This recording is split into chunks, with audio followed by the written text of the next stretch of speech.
एक बला की खूबसूरत लड़की कुएं पर पानी भर रही थी। नगर नरेश जब उधर से गुजरा तो उसकी नजर उस नवयौवना पर पड़ गई। इतनी सुंदर नारी राजा ने अपने पूरे जीवन काल में नहीं देखी थी। पास जा जब राजा ने उस लड़की से उसका नाम पता पूछना चाहा तो बिना कोई उत्तर दिए वो चुपचाप वहां से भाग गई। मंत्रमुग्ध सा हो राजा भी अपने घोड़े पर बैठ लड़की के पीछे पीछे हो लिया। सहमी हुई लड़की भागकर अपने घर में घुस गई और अपने पिता से बोली, पिताजी, कोई अनजान व्यक्ति मेरे पीछे पीछे आ रहा है। लड़की का पिता जब तक कुछ समझ पाता तब तक राजा भी उस लड़की के पीछे पीछे उसके घर के अंदर आ गया। जब लड़की के पिता ने राजा को देखा तो उसने तुरंत राजा को पहचान लिया। व्यक्ति हाथ जोड़कर बोला, महाराज, एक गरीब के घर आपका कैसे आना हुआ? राजा बोला, अगर तुम्हें कोई परेशानी ना हो तो मैं तुम्हारी बेटी के साथ विवाह करना चाहता हूँ। राजा की बात सुन हैरान ब्राह्मण बोला, महाराज, भला मुझे क्या परेशानी होगी? उल्टा मैं तो बहुत खुश हूँ कि मेरी बेटी रानी बनेगी। दूसरे कक्ष में खड़ी ब्राह्मण कन्या ने जब सारी बात सुनी तो वो भी शर्मा गई। ब्राह्मण ने खुशी खुशी तुरंत सारा ताम झाम कर अपनी बेटी का विवाह राजा के साथ कर दिया। राजा अपनी नव विवाहिता पत्नी को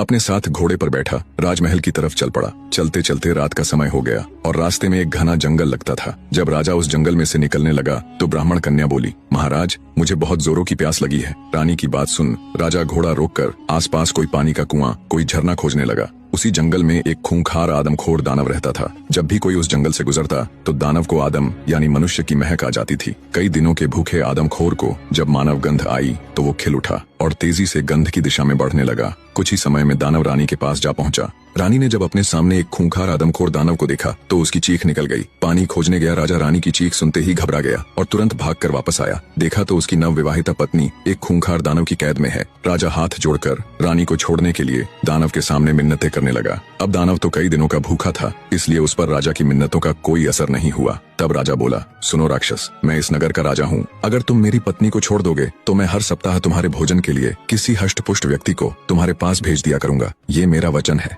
दानव सोचने लगा, अगर मैं आज राजा की पत्नी को खा लेता हूँ तो मेरी सिर्फ आज की भूख मिटेगी, पर अगर मैं इसे छोड़ देता हूँ तो हर सप्ताह मुझे बैठे बिठाए ताजा स्वादिष्ट गोश्त खाने को मिलेगा। ये विचार कर दानव ने राजा की पत्नी को छोड़ दिया और बोला, तुम्हारे पास 7 दिन का समय है। अगर तुमने अपना वचन नहीं